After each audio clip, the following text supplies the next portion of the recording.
Good morning बच्चों। हमने अपने पिछले वीडियो में जाना था मल्टीपल क्या होता है। आज हम बात कर रहे हैं फैक्टर की।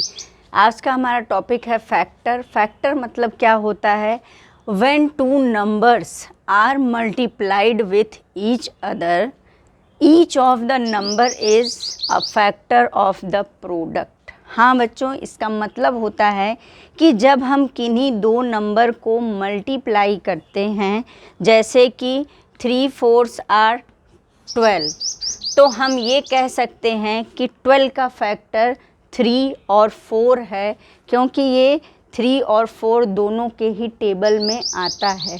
जैसे 4 3s आर 12, तो आप यहाँ पर ध्यान से देखिए, 3 4s आर भी 12 होता है, 4 3s आर भी 12 होता है। तो 12 का फैक्टर 3 और 4 दोनों ही हुआ।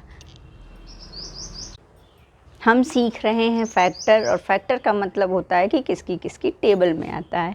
तो 4 का फैक्टर बताइए। 4 का फैक्टर सबसे पहले 1, क्योंकि 1 सबका ही स्मॉलेस्ट कॉमन फैक्टर होता है। और देखना है कि किसके टेबल में आता है 4, तो 2 की टेबल में आता है, 2 2s आर 4, और 3 की टेबल में नहीं आता है, और फिर आता है हमारा नंबर 4।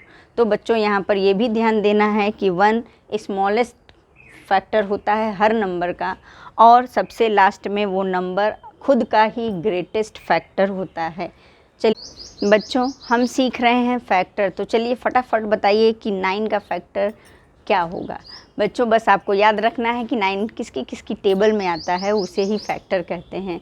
जिसमें सबसे पहले आपको 1 लिखना होता है, क्योंकि 1 सबका स्मॉलेस्ट कॉमन फैक्टर होता है, और सबसे लास्ट में उस नंबर को ही लिखना होता है, क्योंकि वो खुद का लार्जेस्ट फैक्टर होता है। तो अब आपको बताना क्या है कि 9 का फैक्टर कौन कौन है। तो एक 1 हो गया और एक ये 9 हो गया। ये तो स्मॉलेस्ट और ग्रेटेस्ट फैक्टर ऑफ 9 है। और किसकी टेबल में आता है 9? हाँ, 3 की टेबल में। तो 9 का फैक्टर क्या हुआ? 1 3 9। तो कुल मिला के फैक्टर में बस ये देखना है कि वो किसकी टेबल में आ रहा है, और जिसकी जिसकी टेबल में वो नंबर आता है वही उसका फैक्टर होता है। मिलते हैं अपने अगले वीडियो में।